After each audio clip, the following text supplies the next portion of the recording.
Iba't ibang reaksyon ng mga kababayan ni Manny Pacquiao sa Sarangani kaugnay sa pagkatalo niya kay Timothy Bradley Jr. Sa kabila nito, hindi raw nawawala ang bilib nila sa kanilang idolo at umaasa raw silang dadalawin sila ni Pacman sa kanyang pag-uwi mula sa Amerika. At mula sa Sarangani, may ulat on the spot si Haji Rieta. Haji? Yes, Rafi, iba ang naging reaksyon ng mga kababayan ni Manny Pacquiao sa kanyang congressional district sa Sarangani province.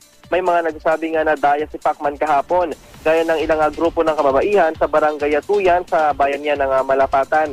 Pero kung may mga nagsasabi nga na daya si Pacman, ay mayroon din ng mga nagsasabing igalang na lang ang naging desisyon ng mga horado.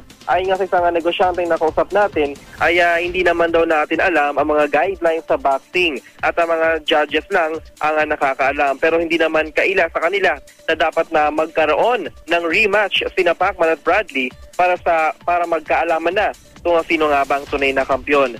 At kanina inabutan natin nagbabahay-bahay ang look-alike ni Pacman na si Eddie Bisaya o tinatawag siya na Black Man. At pumunta rin siya sa mga kaibigang pulis sa munisipyo at malugod naman siyang binati ng parang ang inidolo nga si Pacman. Anya ay may dahilan daw ang pagkatalo ng kanyang idolo at ganun pa man, kahit na natalo raw si Manny ay siya pa rin ang kanilang kampyon. Sana raw nga ay kapag umuwi si Pacman ay dalawin sila sa kanilang lugar. Rafi? Maraming salamat, Haji Rieta.